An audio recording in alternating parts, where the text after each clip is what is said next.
Welcome to Season 4 of The Agile Brand with Greg Kihlstrom, where we discuss business agility through customer experience, employee experience, and digital transformation. I'm your host, Greg Kihlstrom. The Agile World podcast is brought to you by TEKsystems, an industry leader in full-stack technology services, talent services, and real-world application.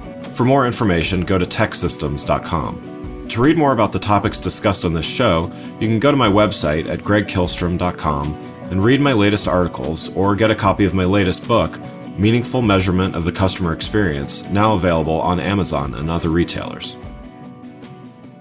My name is Greg Kihlstrom, and I'm the host of the Agile Brand podcast. Today we're going to talk about hyper-personalized communications and why it is so important to tailor the customer experience you provide.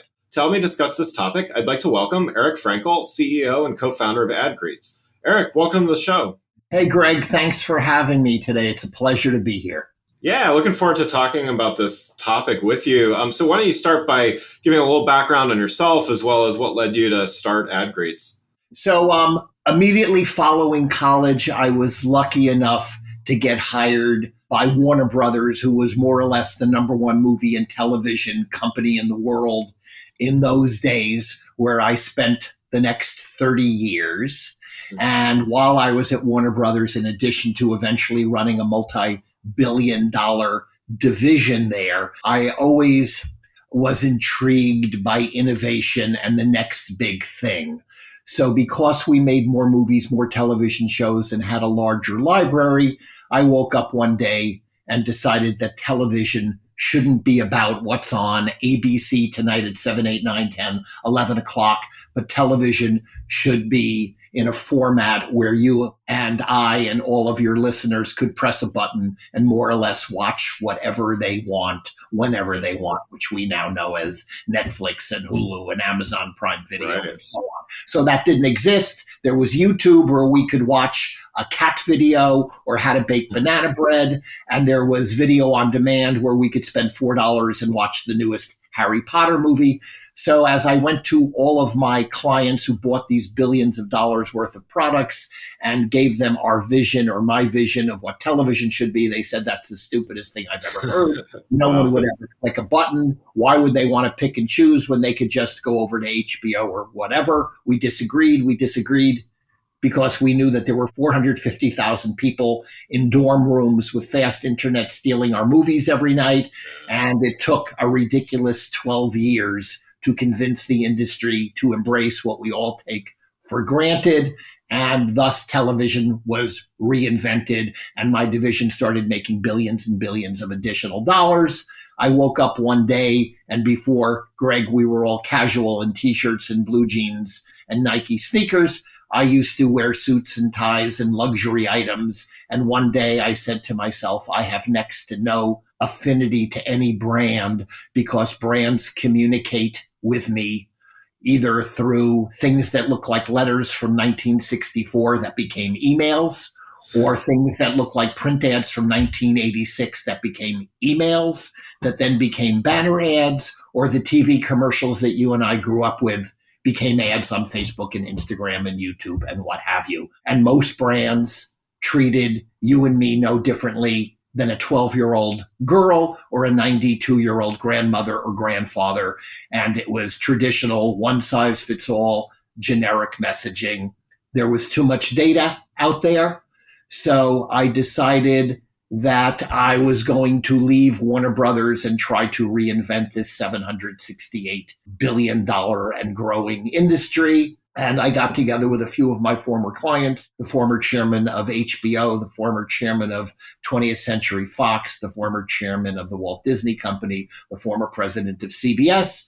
And what we do is we come up with a strategy and work with brands, agencies, and now ad platforms and take that Macy's commercial that ran for a decade telling you and me and all your other listeners that we want to shop the Macy's Super Saturday sale so we can save 40% on items like these. And then they would show us a dress, high heels, and women's jewelry. Right. And Greg, I'm going to assume for a moment that you may not wear a dress, high heels, or women's jewelry. Not usually, no. I would call that an ad that makes me scratch my head.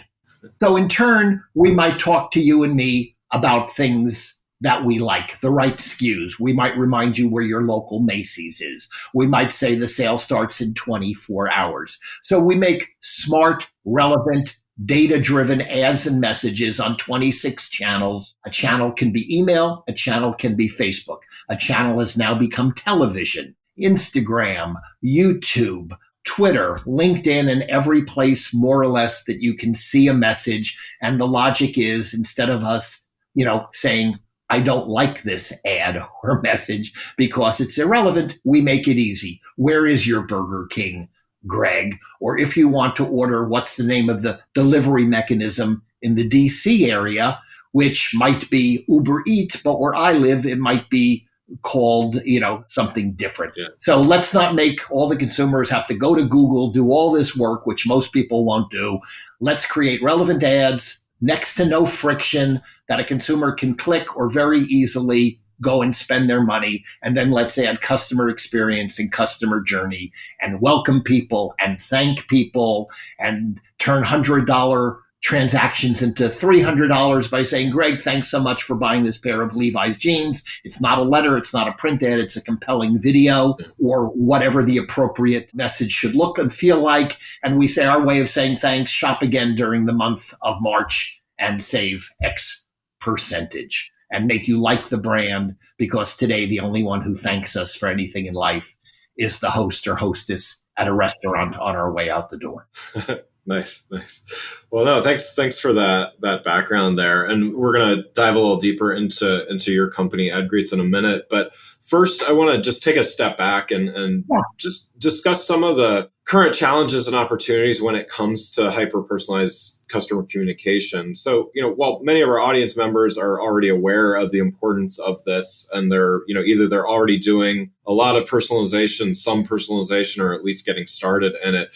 Can you elaborate on, what's at stake if brands don't address this growing consumer need? Well, I would argue what's at stake is companies going out of business. And I'm not trying to be dramatic, but one of the things that got me started, and I use that Macy's example quite a bit, is because while Macy's was spending $900 million a year telling you and me to buy dresses and high heels, they were closing 142 stores and bleeding in the streets. Yeah. So, I no longer track or haven't seen the articles as much during the pandemic, but there are hundreds and hundreds and hundreds of retailers and brands that have gone out of business.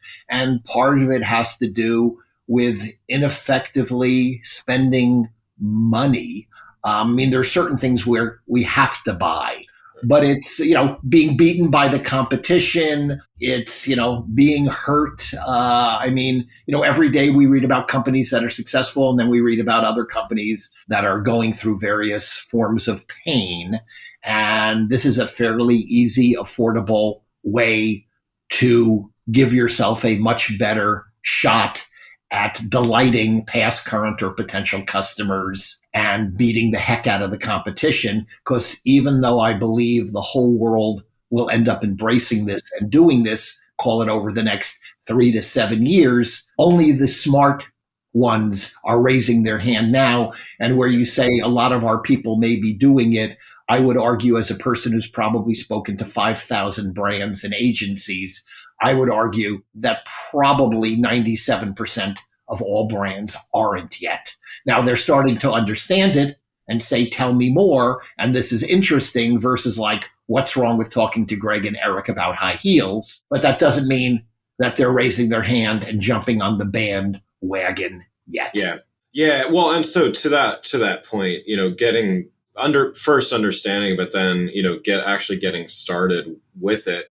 I think to your point, a lot of brands understand. They read the stats that, right, customers respond better to personalized experiences. Right. Like we know, I think most, if not all, are bought in on the premise, but the actual operationalizing and execution of it, what's standing in their way? Well, first off, it's, there's an emotional and mental block, which I would argue old bad habits die slowly.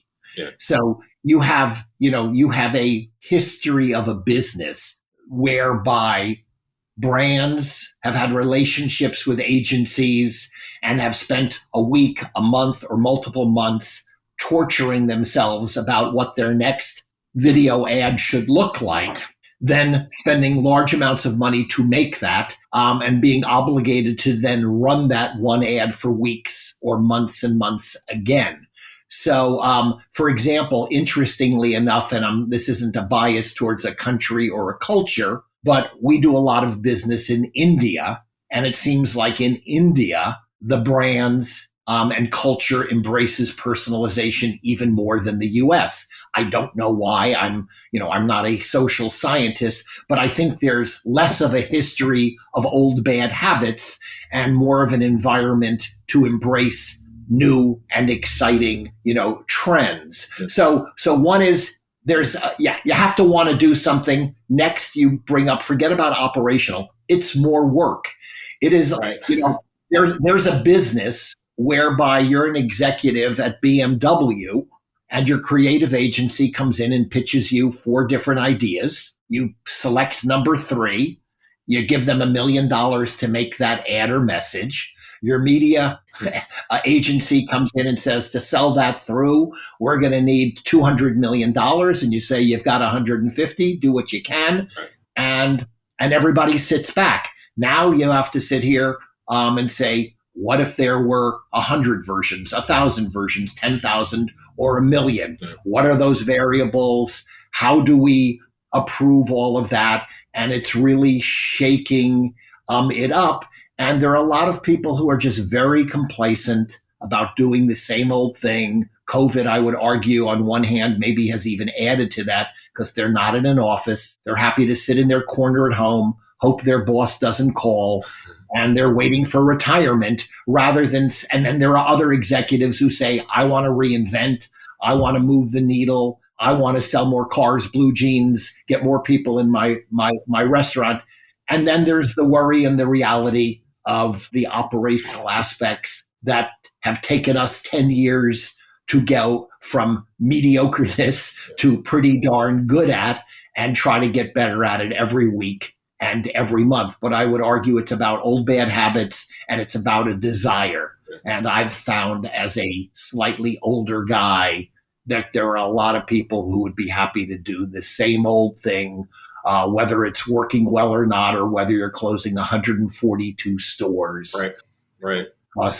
Because. Yeah. And I mean, I think to your point, it is a mindset in a sense that can be the blocker. I mean, we're here on the Agile Brand podcast, so I'll throw in my plug for Agile, whether it's strict Agile or just less formal. But the approach of I know that at some level there's some testing done with most things anyway, but the idea of incremental change, testing a lot of options, and I think it's a matter of a lot of control has been given to creatives to make I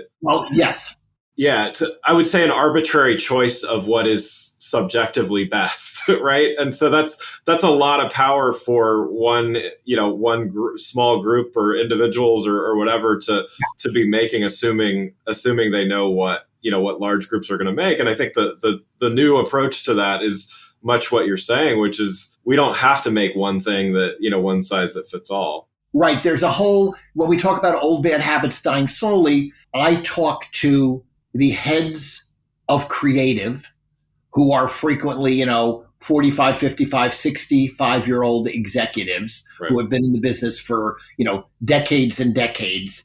And I find that often, and this isn't sour grapes and I'm not grumpy at all, but quite often they care more about winning a Cannes Lion Award because the commercial's cool than they care if it got one person to test drive a car, go to that store, fly that airline, go to that hotel, whatever it might be. Yeah. So there's a lot of that. And yes, and there's a preciousness to their creative. So we're not trying to bastardize or screw around with their creative, because some of the changes can be as simple as reminding you where the store is, calling out a city name. We just did this on streaming television for a very significant beverage superstore chain. And we ran 104 million impressions on very popular streaming channels that have an ad-supported version of. So you're sitting, whether you're on your phone or whether you're in your den, up comes a commercial for this, and we call out your city. We'll just call it Bethesda. Here's how you can celebrate the holidays. And then we remind you that your local store is at 4242 Main Street. And the next time you see it, we're going to tell you. So I think we did a 12-mile radius. The next time we'll tell you a store that's 7 miles away, and the next time that's 10 miles away. And we did 2.3 times greater sales, they did, from the people who saw one with an address. People went to the store twice versus once, and people spent more each time they went than the people who saw the generic version. So just something simple like that, just getting your eyeballs that says, hey, Bethesda, and then telling you where the location is. Because, for example, I didn't know where the store location was closest to me. Right. Yeah. And that, I mean, in the way you're describing that, it's not compromising the creative or watering down a strong message or things like that. I mean, certainly, I've done enough brand work and all that stuff myself to certainly appreciate that. But I think the fact that we're increasingly getting inundated with brand messages means, it does have to be more relevant. And I think it's a constraint, just like any other. I mean, I think, often creativity actually works well within constraints and sometimes works better within constraints. And so if the constraint is it needs to be personalized, then, I think it's certainly acceptable loss, especially when you're talking about 2.5 times gains, right? Exactly. And by the way, I'll give you an interesting stat, and then I'll give you the better version than the ad we just mentioned.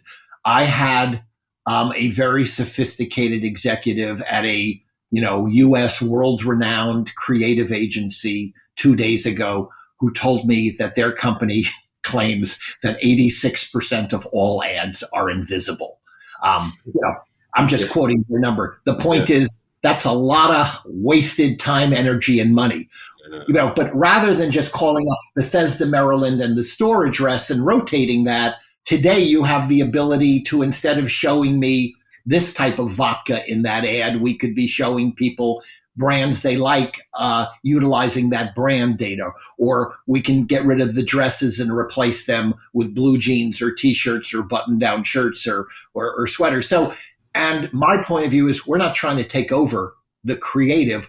We want that grumpy 45, 55, 65-year-old creative to embrace this and to think this is the greatest thing. And we want them to use their talent and their skill set to help create those beautiful different versions. And then what we offer is a lot of the tooling that makes it where you're not building the World Trade Center by hand, but we can help create these versions in hours or a day versus weeks and weeks. And then we have the tooling that pushes them into all the respective ad platforms in minutes and hours versus weeks. And then all of the reporting that tells you what's happening where, when, in integrated live dashboards and so on, so that you can see what's going on and then learn and revise again and learn and revise again and always try to improve what you're doing week to week to week.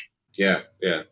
And so, with personalization, there's a lot of upsides. I think the other issue at play is I wouldn't even say it's a downside, but it's, data privacy concerns and, consumers being skeptical of, okay, well, that's freaky that you just showed Bethesda in that ad because I live in downtown Bethesda, Maryland. Right. How do you recommend that brands handle that aspect? I mean, most of the time it's really beneficial, but is there a line not to cross? What do you recommend there? Sure. You certainly want to avoid creepy. Right. It's a little hard to answer because unfortunately I'm no longer at a Warner Brothers where we would go out and spend tens or hundreds of thousands of dollars doing focus groups and asking people. So the only thing that we can really do is we don't really work with a brand or an agency before doing a retroactive analysis. So it isn't about what I think or what you think or the person who thinks it's creepy. What we do is we sit there and say, what did brand XYZ, what's been their history for the last couple of years? When they make this 1 or 5 versions of an ad or message and push it out, how many people clicked? How much revenue did they generate? How long did people watch? What are all the relevant metrics and KPIs based on that specific brand and campaign and agency's goals and objectives? Yeah. And then what we do is we look at what happened after the fact. And about 98% of the time, we're destroying their historic numbers, which are based on 3 years of them, in theory, mastering what they do. And here is our little David versus Goliath, so to speak, even though we don't think of it like that. Right. We're coming in, and in 1 month, when all of a sudden you're reducing the cost to acquire a client by 10, 20, or 48%, when you're getting people to go from watching for 4 seconds to 20 seconds, when you're breaking records across the board, we could sit here and go, well, who didn't like it? Who thought it was creepy or scary? Or holy moly, we've just brought down costs, brought up engagement, brought up activation, replaced things that look like 1964 letters, print ads, and show smiling families to 23-year-old young men who are looking for a girlfriend or a boyfriend. So, we don't know. But one of the things to do is, you can't really on ad platforms talk to people by name, which is primarily what they consider. So you can do things that are very subtle. And subtle means an ad talking to you about shaving type of, goods and services versus lipstick is probably a much smarter ad for Greg. Yeah. And I've been doing this long enough that, personally, I'm kind of annoyed when things aren't tailored to me, to your point. And I think the numbers are I don't have, stats sitting in front of me, but the numbers are trending that way. Not only, do people, support brands that understand them better, but also they are actually put off by brands that don't take the time or don't put the effort to give them personalized experiences or communication. So, I think the world is moving in that direction as well, fortunately. As long as brands are ethical and, data usage and all that stuff. Yeah, of course. And obviously you can't be in this business today, and not be PII and GDPR compliant. Exactly. I'll give you a good example. If you or any of your listeners were to go to the Disney theme parks website right now and sit there and say, I would like to be on your mailing list, within an hour or 4, you will get a welcome email. Their welcome email looks like a receipt that you've just sent your great aunt Agnes a package via DHL. It's probably the least compelling, most plain Jane, boring message that anyone has ever seen. Yet Disney theme parks are the place where magic lives. It's, and they have the ability with all of their characters to be able to have Mickey Mouse talking to Greg because you've given them your name. You've said, I want to hear from you. So we go to Disney and we show them an animated version, or whether it's Woody or any of their dozens of characters. And one, you get a thanks for signing up, and you go, God, that's ugly and depressing and doesn't look anything like Disney. And the other, you would sit here and you would call in your family members and you would say, take a look at this. Look how cool this is. I've never seen anything like this. And I don't think you would call it creepy. You would call it delightful, magical, and reflective of the brand. And there's a much better chance you would click and say, guess what, guys, we're spending $250 per family member, and buying tickets and going to pay $40 to park and going to buy $18 hamburgers and pay $300 to stay at their hotel. And we're all going to a Disney, theme park. Yeah. Yeah. Well, one last question before we wrap up here. Where do you see hyper personalization going? What do you see as the biggest opportunity right now for brands to really start embracing this? Well, like anything in the world, when I talk about old bad habits dying slowly, we don't say, hey, man, you need to reinvent everything you do. I think you need to test and you need to learn, and you need to garner experience. So you can pick a market, you can pick a channel. Hey, let's see what happens if we improve our email. Let's see what happens if we do something on our app. Let's try this on Facebook, but try it in 5 cities or 3 states. Or, so you need to put your toe in the water. You don't have to spend $1 million to do this. Someone like us, a brand typically pays us about $33,000 a month. So if you're a mom and pop with 3 stores, today what we do is unaffordable for you. But if you're Macy's spending $900 million a year, this is an eye drop in the ocean. So any clever idea that anyone has in any business, as long as it's affordable, you should try to, create a smart test and see what happens, and then learn from it and try it again in a slightly different manner and see if it pays for itself and if it makes customers like you and differentiates you and generates money and reduces costs and all of those benefits. So we're finding we've gone about from 55% of people saying, tell me more, versus 5% of people telling us more. So we think we're going to see a lot of people embracing it. We think the industry and people in general, without sounding mean-spirited, are lemming-like, and they follow versus lead. So we find a lot of the leaders, and as they lead and succeed, we'll be reading about it, we'll be hearing about it. We just started doing this on television. We think that's going to become very popular. And then there'll be people at brands who will be talking to their marketing guys saying, why aren't we telling them where the Ford dealership is? Why aren't we telling them where the local McDonald's is? Why aren't we showing a smiling family if Greg has a young family at home that he has to feed versus, young guys just hanging out, going to McDonald's because my 23-year-old isn't married and doesn't have a young family. Right. Nice. Well, yeah. Well, Erik, thanks so much for joining the show. For those listening, what's the best way for them to keep up with what you and AdGreetz are doing? That's a good question. I guess what you do is you go to our, you can go to our website, AdGreetz, AdGreetz.com. You can probably ask to be put on the mailing list at info@adgreetz.com. You're welcome to send me a note. We respond to every email we get, Erik@adgreetz.com, ERIC. And we're, here to help and educate. And we do this all around the world in lots of countries and lots of languages. And the whole world will go here.